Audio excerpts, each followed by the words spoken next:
समय सबसे बड़ा जो हमारे सामने समस्या बनकर आता है वह होता है वर्ड का लिमिटेशंस। अगर 100 250 शब्द का लिमिटेशंस है, 150 शब्द का लिमिटेशंस है, हम दूर से तो देख के बातों को कह सकते हैं कि हम अपनी बातों को लिख सकते हैं, लेकिन कभी ऐसा होता है कि जब हमें कंटेंट पता होता है तो फ्लो में हम बहुत आगे निकल जाते हैं। पता चला कि पूरा हमारा 250 शब्द पूरा हो गए और हम निष्कर्ष नहीं लिख पा रहे क्योंकि हमारे पास जगह नहीं बच रहा है पेज का। ठीक है, 150 वाले में मैटर क्या होता है कि हम अपने जो शुरुआती दौर का जो आंसर राइटिंग का हमारा भूमिका होता है, इंट्रोडक्शंस होता है, हम उसी को इतना ज़्यादा विस्तार दे देते हैं कि हमको कभी कभी बॉडी भी बहुत कम समय में लिखना होता है, बहुत कम जगह में लिखना होता है, और कंक्लूजन तो भूल ही जाओ कि कंक्लूजन के लिए जगह बचता है। तो स्किल इसी का सीखने का आवश्यकता है। So hello everyone, welcome back on civil service for YouTube channel. So स्वागत है आपका UPSC CSC mains answer writing guidance programme में। सो एवरीबॉडी, ये स्टेट पीसीएस के एग्ज़ाम के लिए भी वीडियो काफ़ी रिलेवेंट होने वाला है।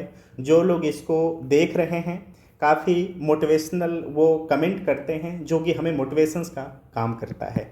हम एपिसोड आज 9 पे बात कर रहे हैं। सो बारी बारी एक एक तर्ज पे हम चीज़ों को लेकर चल रहे हैं और एक एक पंक्तियों को बहुत अच्छे से समझने की कोशिश कर रहे हैं कि आखिर ऐसी कौन कौन सी क्वालिटीज़ होती है जो कि हमको आंसर राइटिंग करते समय ध्यान देना चाहिए। देखिए, आज हम थोड़ा सा कुछ अलग हट के बात करेंगे। देखिए, ये जो कलम है ना, यहाँ पे हमको कुछ नहीं लिखना होता है, इस वाले जगह पे हमको कुछ नहीं लिखना होता है। अगर आप यहाँ पर अपनी वर्ड को एडजस्ट करने के लिए लिख रहे हो तो मान के चलना कि गुनाह कर रहे हो। अगर यहाँ पर लिखते लिखते अगर आप इसको पार कर रहे हो, इसको पार कर रहे हो ना, तो कितना भी अच्छा कंटेंट लिखो, व्यक्ति पढ़ता ही नहीं है, एग्जामिनर आपका पढ़ेगा ही नहीं कॉपी। यूपीएससी ने हर साल कॉपी का एक स्टेटमेंट पब्लिश करते हैं जिसमें कि होता है कि ये जो क्षेत्र होता है ना, इस क्षेत्र पे आपको कुछ नहीं लिखना होता है, बिल्कुल नहीं लिखना होता है। आपको सिर्फ इसके अंदर लिखना होता है जो कि आपकी स्किल को दिखाता है कि आपको जो पैटर्न बताया गया है, जो बातें बताई गई हैं, उसको आप फॉलो कर रहे हो। ठीक है, सो आई होप सो कि आप इस सेशन से जुड़े हुए हैं, चैनल से जुड़े हुए हैं। सो कोई ऐसा नहीं कि कोई तीर मारने वाली बातें बता रहा हूँ, शुरू से एक एक बात को बहुत पुख्ता तरीके से बताने की कोशिश कर रहा हूँ। देखिए, आंसर राइटिंग कोई तीर मारने वाली बात नहीं है।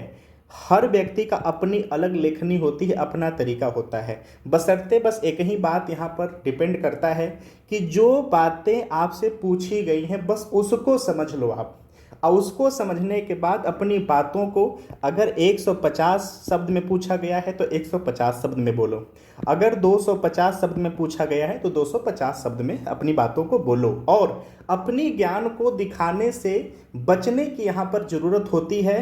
क्यों? क्योंकि आपको डिमांड पे बात करनी होती है। डिमांड मीन्स कि जो क्वेश्चंस का डिमांड है उस पे बात करनी होती है, अपने ज्ञान को नहीं दिखाना होता है। जैसे यहाँ पर क्वेश्चंस है कि ब्रिटिश शासन के दौरान न्यायिक व्यवस्था के विकास की चर्चा करते हुए इसकी विशेषताओं को बताइए। मैं उम्मीद करता हूँ कि आप भी पेन कागज़ लेकर बैठे होंगे और इस क्वेश्चंस को देख रहे होंगे। सो आप भी इस क्वेश्चंस को मेरे साथ पढ़िए कि ब्रिटिश शासन के दौरान न्यायिक व्यवस्था के विकास की चर्चा करते हुए इसकी विशेषताओं को बताइए। यानी क्वेश्चंस में क्या पूछ रहा है, अगर हम एक नॉर्मल भाषा में आपसे एक as a friend, as a familiar बात करें तो क्वेश्चंस क्या पूछ रहा है कि जो ब्रिटिश शासन का समय था ना, जो ब्रिटिश शासन का समय था भारत में, उसके दौरान जो न्यायिक व्यवस्था थी, ठीक है, उसका चर्चा करिए और उसकी विशेषताओं को बताइए। यही बात कहा जा रहा है। अब यहाँ पर आपको ना एक फॉर्मेट तैयार करना पड़ेगा जो कि माइंडसेट वाला फॉर्मेट होता है। प्रैक्टिस करते करते करते करते आपको ये चीज़ें पता हो जाएगा कि हमें फॉर्मेट कैसे अरेंज करना है। देखिए, जो हम जिस फॉर्मेट की बात कर रहे हैं, ठीक है, एक भाई ने मैसेज किए थे एपिसोड 8 में कि सर स्ट्रक्चर आप नहीं बता रहे हो। मेरे बड़े भाई, मेरे प्रिय भाई, मैं स्ट्रक्चर बता रहा हूँ, बस आप सेशन को रेगुलर देखो। तो देखिए, एक ही वीडियो में अगर मैं हर एक बात बताऊंगा ना, तो मैं मानता हूं कि एक क्वेश्चंस का विस्तार करते करते 2 घंटे लग जाएंगे, तब भी हम हर एक बात को नहीं बता पाऊंगा। इसलिए मैं एपिसोड में हर बातों को बांट दिया हूं कि किसी एपिसोड में कुछ बात करेंगे, किसी एपिसोड में कुछ बात करेंगे, और आने वाले समय में हम प्रैक्टिस करते करते हर एक करिकुलम को जानकर अपने आंसर राइटिंग स्किल को एक अच्छे पाथ पर लेकर चले आएंगे। ठीक है, देखिए जो फॉर्मेट की बात होती है, यहाँ पर 150 शब्द की बात कही गई है, तो 25 शब्द में हमारा इंट्रो होना चाहिए।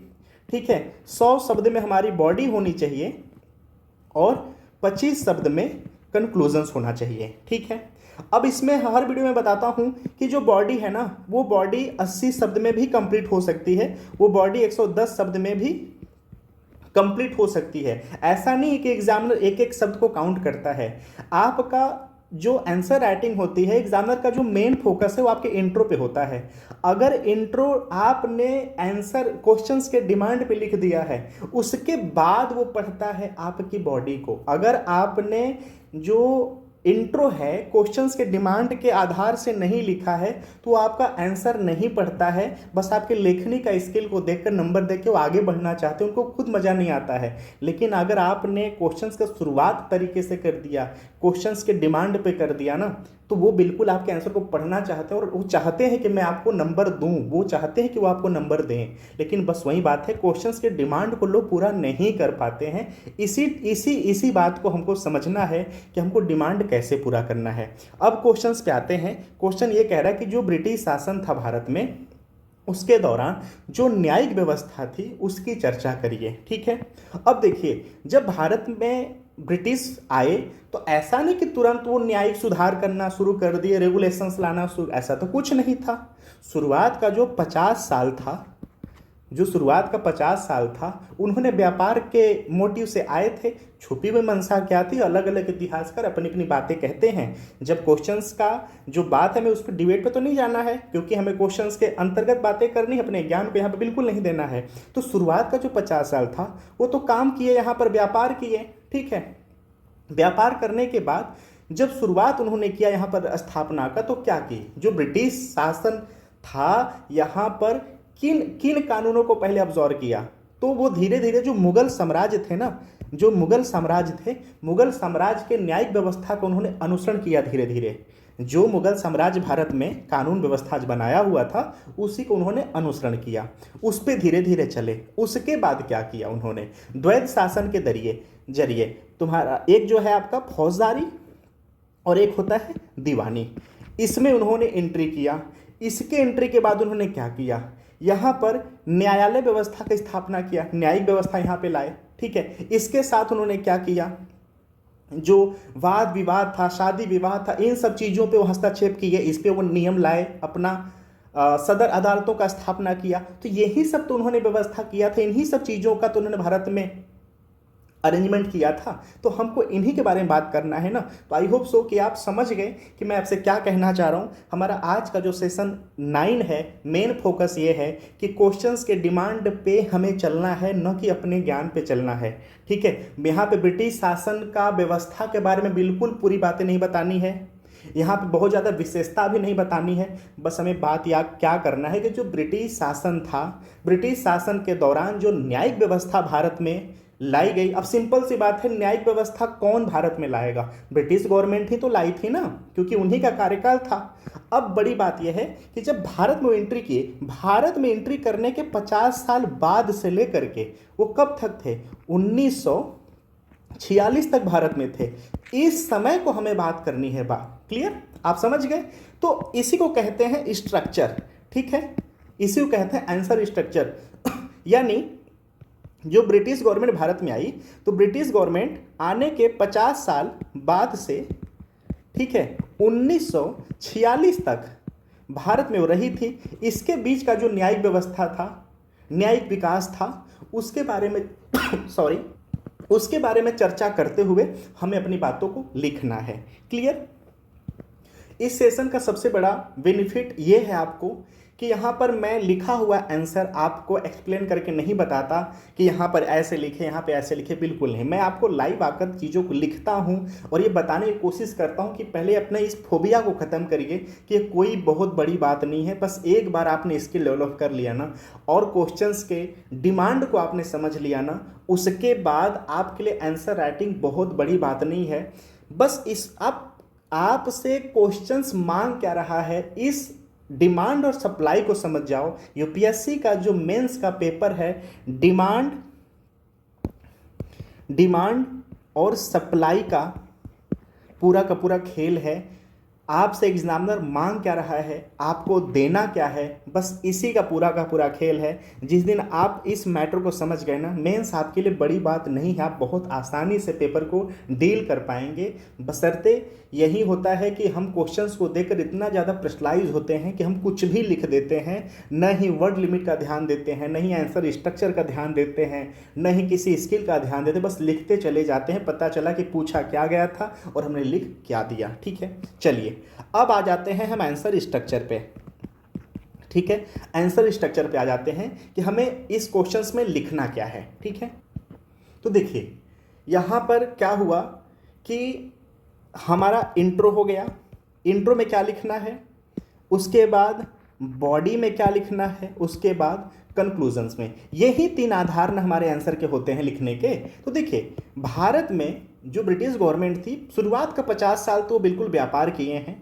ठीक है, उसके बाद वो क्या किए, भू संपत्ति और जो राजस्व था उस पर इन्होंने कानून बनाया। उसके बाद कुछ न्यायिक प्रावधान भारत में लाए जिसको कि वो लागू किए, रेगुलेट किए, उस पे चलाए थे। इसको हमको 25 शब्द में लिख देना है। ठीक है, उसके बाद जो ब्रिटिश काल था, न्यायिक व्यवस्था क्या क्या था, पूरी बातें यहां पर लिखेंगे। तो क्या था, कार्नवालिस कोड था। ठीक है, और दीवानी सदर जो अदालत थी उसकी स्थापना हुआ, निजामत अदालत की स्थापना हुआ। ठीक है, उच्च न्यायालय की स्थापना हुआ, मैकाले का जो विधि आयोग था उसके बारे में थोड़ा सा लिख दीजिए। मद्रास हुआ, मद्रास, कलकत्ता, बम्बई में उच्च न्यायालय की स्थापना की गई। ठीक है, उसके बाद एक उच्चतम न्यायालय की स्थापना की गई, लेकिन वहां पर भी कोई दिक्कत हो तो प्रोविंशियल कोर्ट में हम जाते थे। ठीक है, इस बातों को हल्का लिखना है। निष्कर्ष में क्या लिखना था कि जो शासन विधि था वह संचालन के माध्यम से यहाँ पे लागू किया गया, समानता का बात कहा गया। लेकिन यहाँ पर जो ब्रिटिश थे उनके लिए अलग न्यायालय की बात कही गई थी और भारतीयों के लिए अलग न्यायालय की व्यवस्था किया गया। ठीक है, यानी कानून के समक्ष समता की तो बात कही गई थी, लेकिन यहाँ पर अपवाद भी था। क्या अपवाद था, जो ब्रिटिश गवर्नमेंट थे भारत में कानून के समक्ष समता की बात किए थे, लेकिन समता का विवाद था। विवाद कैसे था, क्यों, भारतीयों के लिए अलग कानून था और जो यूरोपीय थे, जो ब्रिटिश थे, उनके लिए अलग न्यायालय की बात करी गई थी और स्थापना किया गया था। तो इन्हीं बातों को बस अपने स्ट्रक्चर में हमें फिट बैठाकर उसको थोड़ा थोड़ा एक्सप्लेन करके लिख देना है। जब ये 150 शब्द में है, अगर ये 250 शब्द में होता, ठीक है, तो उसको थोड़ा थोड़ा और विस्तार देते, जो कि हम आगे चलकर बात करेंगे। सेशन से जुड़े रहिए, पूरा जुड़ा रहिए, और प्लीज आप सिर्फ इस वीडियो को देखिए मत, आप भी लिखिए। लिखने के बाद डिस्क्रिप्शन बॉक्स में टेलीग्राम ग्रुप का लिंक है, आप उसको ज्वाइन करिए और अपने आंसर को लिखकर वहाँ पे बिल्कुल पोस्ट करिए। वहाँ पे देखा जाएगा कि आपका आंसर क्या लिखे हैं, इसमें और अच्छा क्या कर। देखिए जो आंसर लिखा जाता है ना, कोई यूनिवर्सल कोई ट्रूथ नहीं लिखता है। ठीक है, आपकी अपनी लेखनी होगी, मेरी अपनी लेखनी होगी, किसी और की अपनी लेखनी होती है। बशर्ते बात ये होती है कि जो क्वेश्चंस का डिमांड था, आप उस डिमांड को पूरा कर दो, आपकी आंसर राइटिंग कंप्लीट हो जाती है। ठीक है, क्लियर। अब देखिए भारत का अगर इतिहास की बात करें ना, तो दो व्यक्ति ऐसे महत्वपूर्ण हैं ब्रिटिश साम्राज्य से जुड़े हुए, जो कि भारत में स्टेबिलिटी के लिए सूत्रधार माने जाते हैं, उसके जनक माने जाते हैं। पहला कौन था, एक रॉबर्ट क्लाइव, आपने नाम सुना होगा, और दूसरा वारेन हेस्टिंग। रॉबर्ट क्लाइव और वारेन हेस्टिंग दो ऐसे व्यक्ति हैं जो कि भारत में ब्रिटिश साम्राज्य के स्थापना के सूत्रधार माने जाते हैं। ठीक है, यहां पर हम मैटर को लेकर चलेंगे वारेन हेस्टिंग से। ठीक है, वारेन हेस्टिंग से हम अपने मामले को शुरुआत करेंगे। वारेन हेस्टिंग से लेकर के 1946 में चलेंगे, लेकिन वर्ड के लिमिटेशंस को ध्यान में देते हुए चलेंगे। क्यों, क्योंकि हमें 150 में अपनी बातों को कंप्लीट कर देना है। ठीक है, थोड़ा सा डाउट यहां पे होगा कि मैं 1946 की, सॉरी 1950 नहीं, सॉरी 1946 की बातें क्यों कर रहा हूं। देखिए यहां पर क्या बोल रहा है, ब्रिटिश शासन के दौरान न्यायिक व्यवस्था के विकास का चर्चा करिए। ब्रिटिश जो शासन है भारत में कब तक था, भारत में 1946 तक था ना। ठीक है, और शुरुआत में जब आए हैं ब्रिटिश भारत में, तो शुरू के 50 साल तो उन्होंने व्यापार किया है। 50 साल के बाद ना भारत की राजनीति में उन्होंने दखल करना शुरू किया है द्वैत शासन के थ्रू। क्लियर, तो हमें इन्हीं इन्हीं इन्हीं बीच में जो महत्वपूर्ण, हालांकि पूरे विस्तार पे ध्यान नहीं देना, महत्वपूर्ण जो न्यायिक सुधार हुआ था, न्यायिक स्थापना हुआ था, हमें उस पर बात करके चलनी है, हमें उन्हीं पे फोकस करें, अपनी बातों को लिमिटेशंस में करके एंड कर देना है। चलिए स्टार्ट करते हैं लिखना, ठीक है। चलिए अभी देखिए हम इंट्रो शुरू कर रहे हैं, ठीक है। तो इंट्रो मैं लिख रहा हूं, इंट्रो प्लीज आप मत लिखना, मैं इसलिए लिख रहा हूं ताकि आपको ये पता चले कि इंट्रो में मैंने क्या क्या लिखा है, ठीक है। तो जो इंट्रो में जो लिखना है वो आप लिखोगे, इंट्रो के साथ क्या लिखना है वो मैं लिख रहा हूं, ठीक है। चलिए स्टार्ट करते हैं। तो देखिए जो वारेन हेस्टिंग था ना, वारेन हेस्टिंग के काल में ब्रिटिश न्यायिक प्रणाली की स्थापना हुई भारत में, ठीक है। चलिए इसको लिखते हैं कि वारेन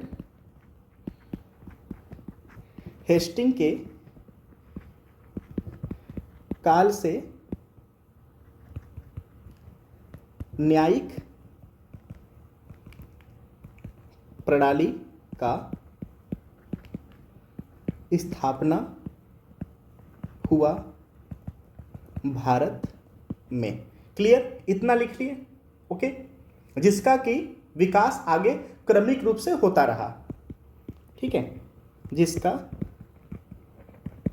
विकास आगे क्रमिक रूप से होता रहा। क्लियर, तथा ठीक है, तथा वारेन हेस्टिंग ने दीवानी और फौजदारी न्यायालयों का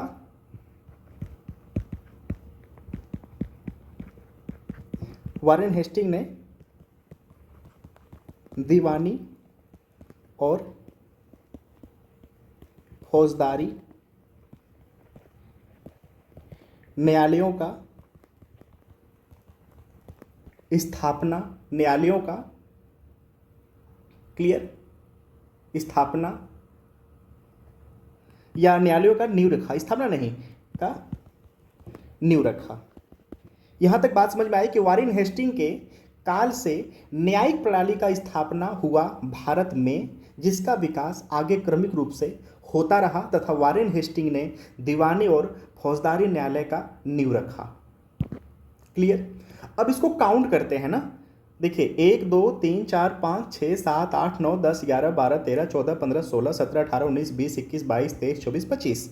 सो हमारा जो इंट्रो है वह 25 वर्ड में आ चुका है। तो हम क्या करेंगे, अब चलेंगे बॉडी पे। अब हम इंट्रो से बचना चाहेंगे, अब चलेंगे बॉडी में, क्योंकि हमें बॉडी भी लिखना है और कंक्लूजन भी लिखना है, जो कि हमने डिवाइड कर लिया है कि 25, 100 और 25, यानी 25 में हमें इंट्रो करना है, 25 में कंक्लूजन निष्कर्ष करना है, और 100 वर्ड में हमें बॉडी को लिख लेनी है। अब आते हैं हम बॉडी पे, ठीक है। एक छोटा सा बात ध्यान देना, लिखते समय ऐसा नहीं है कि इंट्रो हमारा कहीं उड़ रहा है, बॉडी हमारा कहीं उड़ रहा है, कंक्लूजन हमारा कहीं उड़ रहा है, नहीं, बिल्कुल एक दूसरे के साथ समन्वय वाला वर्ड का एक लय होना चाहिए, ताकि उनको लगे कि बिल्कुल अलग से बातें नहीं पढ़ रहे हैं, हम बिल्कुल साथ साथ मैटर को पढ़ रहे हैं, ठीक है। तो इस हिसाब से अपनी बातों को लेकर चलना है, बातों को ध्यान देना है, ठीक है।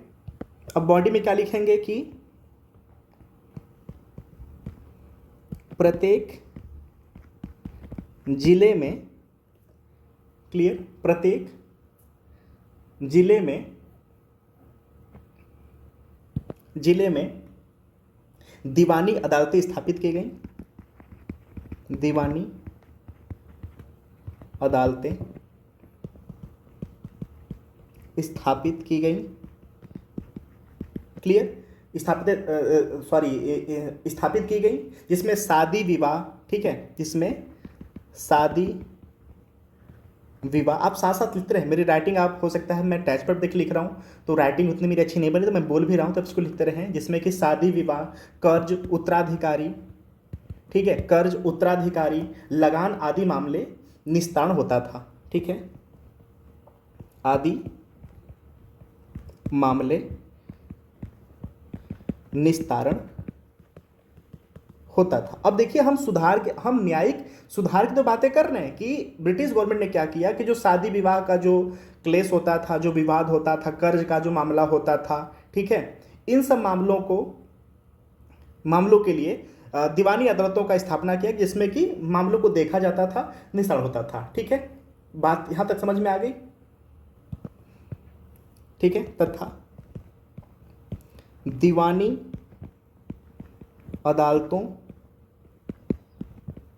के ऊपर कलकत्ता में, आज के समय में हम कोलकाता बोलते हैं, उसमें कलकत्ता ही कहते थे, तो कलकत्ता में सदर दीवानी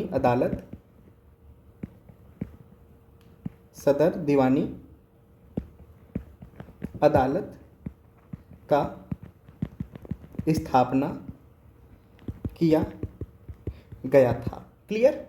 ओके, यहाँ पे एक पॉइंट देंगे, यहाँ पे एक महत्वपूर्ण बात क्या लिखेंगे कि दीवानी अदालतों में हिंदुओं के संदर्भ में हिंदू कानून, ठीक है, हिंदुओं के संदर्भ में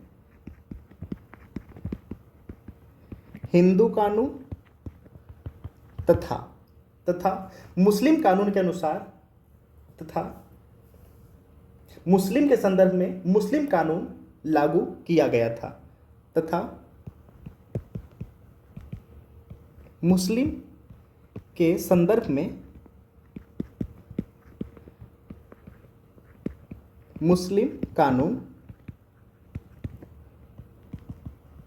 लागू किया गया था। यहां तक बात समझ में आ गई? ठीक है, चलिए नेक्स्ट पॉइंट क्या लिखेंगे कि 1773 के रेगुलेटिंग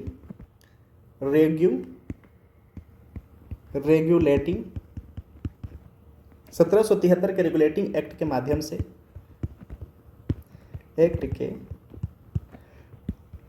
से 1774 में कलकत्ता में सर्वोच्च न्यायालय की स्थापना किया गया। 1774 में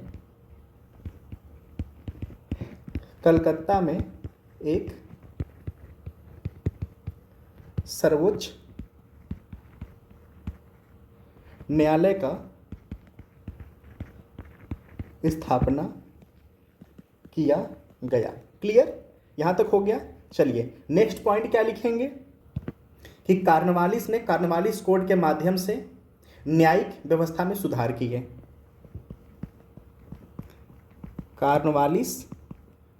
Cornwallis just wait, Cornwallis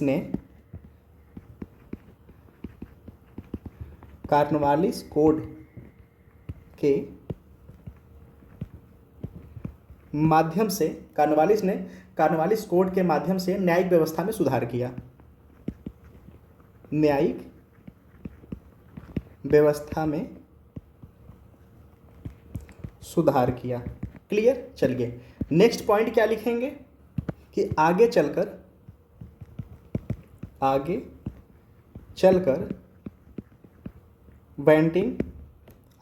Banting के समय न्याय व्यवस्था में और सुधार हुआ। ठीक है, नेक्स्ट पॉइंट 1837 में मैकाले के अधीन लिख सकते हैं या मैकाले के अनुसार, ठीक है, के अनुसार विधि आयोग का गठन किया गया था। ठीक है, तो अधीन से ही रहेगा ना, विधि आयोग का गठन किया गया था। एक बात आप माइंड करना कि देख रहे हैं मैं मेन बातों को लेकर चल के बाकी बातों को मैं स्किप करते चल रहा हूं। इस चीज को प्लीज आप, इस स्किल को प्लीज माइंड करना। इसलिए मैं बार बार कहता हूं कि मैं लिखता हूं तो आप ना उस चीज को बहुत माइंड से देखा करो कि मैं, देखिए मुझे यूरोपी जब भारत में आए थे, स्पेशली फॉर जो ब्रिटिश भारत में आए थे, तो अंग्रेज आए तो शुरुआत के 50 साल उन्होंने भारत में व्यापार किया। उसके उन 50 सालों में उन्होंने दखल नहीं किया था भारत के कानून में क्या करना है, नहीं, कुछ नहीं ऐसा किया था। जब उन्होंने अपना साम्राज्यवादी नीतियों को यहाँ पे लागू करना शुरू किया ना, ठीक है। तो हम बात क्या कर रहे हैं, वारेन हेस्टिंग, याद रखना वारेन हेस्टिंग्स से लेकर के हम 1946 तक हमें चलना है, इस बात को माइंड करना। तो हमें मेन मेन बातों को लेकर चलना, चलते चलते देखिए हमने वारेन हेस्टिंग से शुरू किया था, यानी 1772 का जो टाइमिंग था वहां से हमने शुरू किया था। हम अभी 1837 पे बात कर रहे हैं, कब, मैकाले के अधीन जो विधि आयोग का जो गठन किया गया था वहां पे आ चुके हैं। तो ऐसे ही बातों को स्किप करते करते मेन मेन बातों को लेकर चलते चलते हमें 1935 वाले मेन बात को लेकर अपनी बातों को एंड कर देना है। इस स्किल को प्लीज आप समझिए, मैं यही बात आपको समझाना चाह रहा हूं। चलिए ठीक है, हम पूरी बातें करते हैं, पहले लिख लेते हैं पूरा आंसर, उसके बाद फिर बात करते हैं, ठीक है। और ये जो विधि आयोग था ना, ठीक है, याद रखना कि विधि आयोग जो था ये क्यों लाया गया था कि जो भारत के जो कानून थे ना उनको संहिताबद्ध किया जा सके, ठीक है। और भारतीय दंड संहिता से अवगत कराया गया था इसी समय, ये भी आप माइंड करना कि भारतीय दंड संहिता से इसी समय अवगत कराया गया था। मैं आपको ये रिकॉल करने के लिए कंटेंट बता रहा हूँ, प्रीलिम्स में मैक्सिमम ये बातें पूछी जाती हैं, ठीक है। कि भारत में जो आचार संहिता है, सॉरी आचार संहिता नहीं, क्लियर, सॉरी, दंड संहिता, इंडियन पिनल कोड की बात कर रहे हैं, आईपीसी की बात कर रहे हैं। तो जो अवगत कराया गया था ना, तो ये मैकाले के समय से कराया गया है, इस बात को भी याद रखना है। उसके बाद नेक्स्ट टाइम क्या लिखेंगे कि 1861 में क्या हुआ था, 1861 में उच्च न्यायालय के अधीन कलकत्ता, मद्रास और बंबई में न्यायालय की स्थापना की गई थी, ठीक है। 1861 में उच्च न्यायालय के अंतर्गत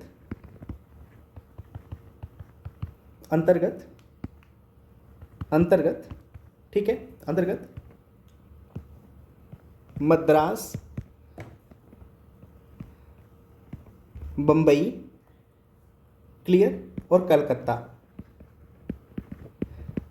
कलकत्ता में उच्च न्यायालय की स्थापना किया गया था, उच्च न्यायालय का स्थापना किया गया था। एक बात याद रखना, जैसे यहां पर देखिए मैंने उच्च लिखा और यहां पे न्यायालय लिखा, तो देखिए यहां पर बिल्कुल आपको एक वर्ड नहीं लिखना है। देखिए यहां पर जैसे मान के चलिए कि किया लिखना है ना, तो मान लीजिए स्थापना, अभी इतना जगह बचा इसको नहीं छोड़ेंगे, तो यहाँ पे क्या करेंगे, जैसे यहाँ पे स्था हो गया ना, अब यहाँ पे छोटा सा डैश देके यहाँ पर पन्ना कर देंगे, यानी स्थापना। ये जो डैश देते हैं ये कहना ये चाहते हैं हम कि भैया जो इसका जो कुछ छूटे हुए शब्द है ना वो हमने आगे लिखा है, ठीक है। तो ये चीज़ याद रखना, इन्हीं सब चीज़ों को प्लीज़ आप बारीकी से देखा करो कि मैं लिख कैसे रहा हूँ, ठीक है, ताकि आप अपने स्किल में इसको इस्तेमाल करें और एक अच्छे पाठ का निर्माण कर सकें अपने लिए, ठीक है। तो हमने क्या लिखा कि 1861 में उच्च न्यायालय के अंतर्गत मद्रास, बंबई, कलकत्ता में उच्च न्यायालय का स्थापना किया गया था, क्लियर। अब देखिए हम 1861 तक आ चुके हैं, ठीक है, क्लियर। फिर क्या लिखेंगे, किया गया था, कॉमा, बाद में इलाहाबाद, लाहौर,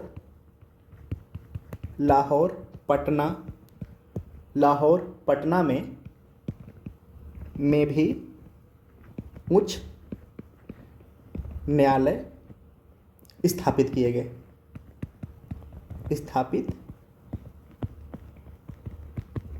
गए, ठीक है।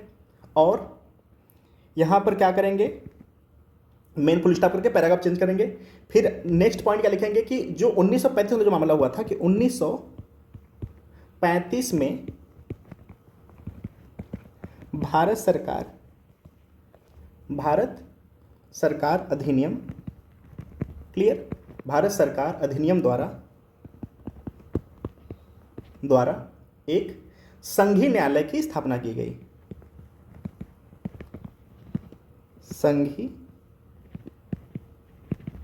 न्यायालय की स्थापना किया गया, क्लियर। यहां तक बात समझ में आ गई,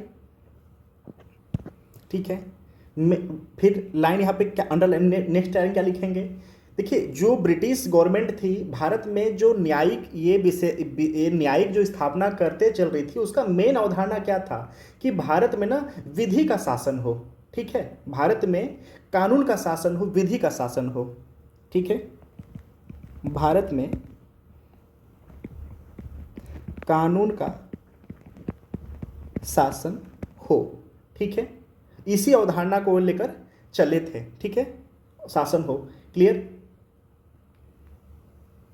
आप इस लाइन से क्या समझ रहे हैं? थोड़ा सा यहाँ पे ब्रेक करके बात कर रहे हैं कि इस लाइन से क्या कि भारत में कानून का शासन हो, ये ब्रिटिश गवर्नमेंट का अवधारणा था। मतलब क्या था कि जो जो जो कानून है ना, वो किसी व्यक्ति विशेष की इच्छा के अनुसार न चले। हालांकि इसका अपवाद पाया गया था, अपवाद बिल्कुल था, लेकिन हमें उस पर नहीं जाना है, उसको बस छोटा सा लाइन में आगे करके बात करेंगे। देखिए, कानून का शासन का मतलब क्या था कि किसी विशेष पर्सन्स के इच्छा अनुसार शासन ना हो। जो कानून कहे, कानून जो बनाया गया है उसके हिसाब से वहां पर बातें होनी चाहिए। हालांकि इसके बहुत सारे अपवाद थे, ठीक है। वो अपवाद क्या, तो वहां पे मेंशन करेंगे लास्ट में। क्या करेंगे कि जो ब्रिटिश न्याय व्यवस्था था ना, कानून के समक्ष समता की अवधारणा पे नहीं था, ठीक है, कि ब्रिटिश न्याय व्यवस्था, ब्रिटिश न्याय व्यवस्था कानून के समक्ष, कानून के समक्ष समता के अवधारणा पर था, ठीक है। जिसका कि आप इस अब इससे क्या समझते हैं कि कानून के समक्ष सभी मनुष्य बराबर हैं, लेकिन इसका अपवाद देखा गया था। अपवाद क्या था कि भेदभाव क्या था कि जो यूरोपी थे उनके लिए अलग अदालत मौजूद थे और जो भारतीय थे उनके लिए अलग अदालत मौजूद थे। ये बातें आप मेंशन करेंगे। अब हम निष्कर्ष क्या लिखेंगे? आप ये चीजें देखिए, मैं लिख नहीं रहा हूं, चलिए मैं लिख देता हूं, ठीक है, ठीक है। लेकिन अपवाद थे इसमें यूरोपियों के लिए अलग अदालत भारतीयों के लिए अलग अदालत का व्यवस्था था। अब देखिए हम निष्कर्ष में क्या लिख रहे हैं, ठीक है। अब निष्कर्ष में लिखना है, कंक्लूजन लिखना है। सो यहां पे क्या लिखेंगे? क्लियर? जो निष्कर्ष है, निष्कर्ष में क्या लिखेंगे कि आधुनिक न्याय प्रणाली की शुरुआत ब्रिटिश शासन के दौरान हुआ, ठीक है, और इसका जो व्यवहारिक क्रियान्वयन औपनिवेशिक हितों के ध्यान में रख के किया गया था, ठीक है। तो आप इस बात को लिख दीजिए। क्वेश्चंस जो देखिए, जो निष्कर्ष होता है ना, वह क्वेश्चंस के शब्दों से मिलता जुलता होता है, क्योंकि हमें सेटिस्फाई क्वेश्चन को करना होता है ना। तो जो क्वेश्चन पूछा गया होता है उसी से मिलता जुलता शब्दों पे अपनी बातों को हमें एंड करना होता है कि आधुनिक न्याय प्रणाली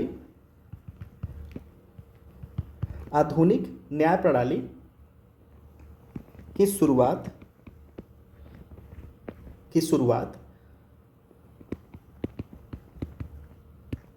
ब्रिटिश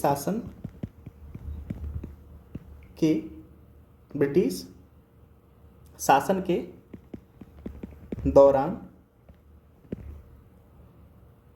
दौरान हुआ, किंतु इसका व्यवहारिक क्रियान्वयन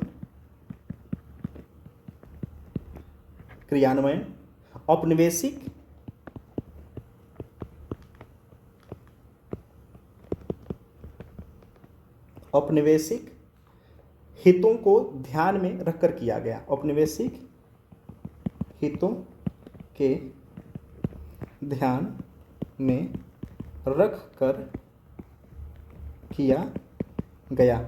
देखिए निष्कर्ष कितने हमने शब्द में लिखा है?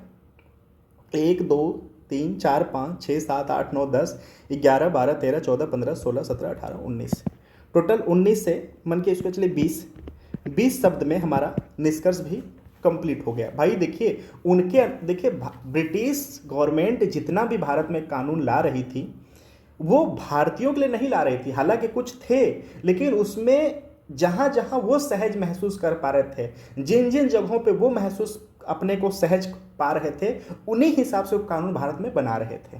ठीक है, तो देखिए हमने आंसर राइटिंग को कंप्लीट किया। मैं ये चाहता हूँ कि आप इस स्किल को अपने अंदर लाइए। और देखिए ये जो पैरा है ना, यहाँ पे बिल्कुल इस कॉलम में बिल्कुल कुछ नहीं लिखना होता, ये अपराध होता है मान के चलना। यहाँ पर कुछ आप लिख रहे हो बिल्कुल नहीं लिखना होता है, इस चीज़ से आपको बचना है। क्वेश्चंस के डिमांड को आपको समझना है कि क्वेश्चंस हमसे क्या पूछा जा रहा है।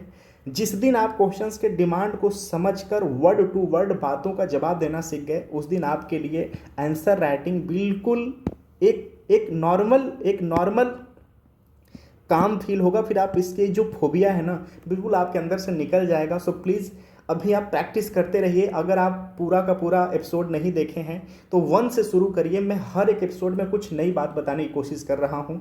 ये बिल्कुल फ्री इनिशिएटिव है। मैं पूरा का पूरा आपका जो जीएस का पार्ट है ना, GS first, second, third, fourth, ethics पूरा कंप्लीट कराने का मैंने प्रॉमिस किया है। और बहुत जल्द हम स्टूडियो के थ्रू बात करने वाले हैं, ठीक है। सो बस आप जुड़े रहिए और 1 बाय 1 चीज़ों को देखते रहिए। यहाँ पे देखिए आपके डबल फायदा हो रहा है। पहला कि एक स्किल तो आपके अंदर डेवलप हो ही रही है, साथ ही साथ जो आपका कंटेंट है जीएस का ना, वो भी साथ साथ कंप्लीट हो रहा है। और प्रीलिम्स के भी कंटेंट की बातें हो रही हैं, मेंस की भी बातें हो रही हैं, और एक कॉम्प्रिहेंसिव यहाँ पर एक नॉलेज का शेयर भी बन रहा है, ठीक है। तो चलिए एवरीबॉडी, आप प्लीज़ इसको प्रैक्टिस में लाइए। फिर मिलते हैं अगले एपिसोड में, तब तक के लिए धन्यवाद। प्लीज़ आप मेहनत करिए, प्लीज़ मेहनत करिए, क्योंकि इतना ज़्यादा कंपटीशन है ना कि अगर आप छोटा सा भी चूक करोगे ना तो बहुत पीछे चले जाओगे। सो एवरीबॉडी चलिए मिलते हैं फिर अगले एपिसोड में, तब तक के लिए थैंक यू सो मच, धन्यवाद।